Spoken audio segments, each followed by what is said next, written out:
연일 코로나19 폭증세에 결국 정부가 사회적 거리두기 4단계에 준하는 방역 강화 조치를 발표했습니다.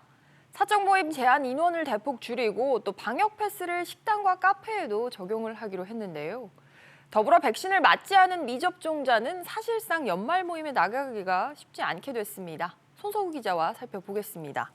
손 기자, 저희도 방금 뉴스특보 통해서 자세한 내용 살펴드렸는데 어떤 대책들이 포함이 됐죠? 일단 일상 회복이 시행되면서 사적 모임 인원이 최대 12명까지 늘어났지 않습니까? 이게 그렇습니다. 수도권은 6명, 비수도권은 8명으로 각각 제한됩니다. 네. 모임 인원 수도 줄었지만요. 이 백신 미접종자 허용 인원도 기존의 4명에서 1명으로 대폭 줄었습니다. 수도권과 비수도권에 공통으로 적용되고요. 이 감염이 비접종자 중심으로 늘고 있기 때문에 비접종자끼리의 만남을 차단하겠다 이런 의도로 풀이됩니다. 또 백신 접종을 완료하거나 코로나19 음성이라는 확인서죠. 이 방역 패스의 확대 적용도 시행이 되더라고요. 네, 식당과 카페에 방역 패스가 적용되는 게 가장 큰 변화라고 볼 수 있겠는데요. 사람들이 가장 많이 찾는 장소이기 때문에 영향이 클 것으로 보입니다. 이 밖에 실내 다중 이용 시설 가운데서는 학원과 PC방, 또 영화관 등에도 방역 패스를 적용하기로 했습니다. 내년 2월부터는 방역 패스의 예외 범위가 11세 이하로 조정됩니다. 이 얘기는 12세에서 18세까지의 청소년들에게도 방역 패스가 적용된다는 얘기입니다. 내년 2월부터 적용하는 것은 청소년들이 백신 접종을 지금 진행하고 있기 때문에 항체가 형성되는 기간까지 고려하는 것으로 풀이됩니다.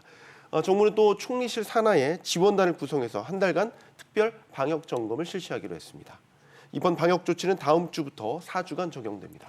가장 큰 변화라고 보면 모임 인원을 줄이고 또 방역 패스를 확대한 게 가장 큰 변화라고 생각이 되는데 어떤 효과가 있을까요? 연말이다 보니까 모임이 많아지는 시기이기 때문에 그렇죠. 이 코로나19 확산에 고리가 될 수 있다고 본 겁니다. 그래서 모임 인원 제한 조치가 불가피했던 것으로 보이고요. 또 미접종자의 활동 반경을 제한해서 확산세를 억제하겠다 이런 의도도 엿보입니다.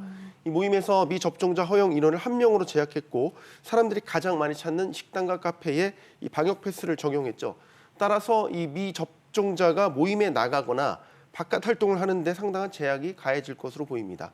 또 이번 대책에서는 제외가 되기는 했지만 코로나19 상황이 더 악화될 경우에는 영업시간 제한이라든지 집합 금지 같은 더 강력한 방역 조치가 내려질 수도 있습니다. 맞습니다. 지금 얘기해 주신 것처럼 다중이용 시설의 이용 시간 제한은 이번에 포함되지 않았다는 점 다시 한번 말씀을 드립니다. 네, 송 기자 잘 들었습니다.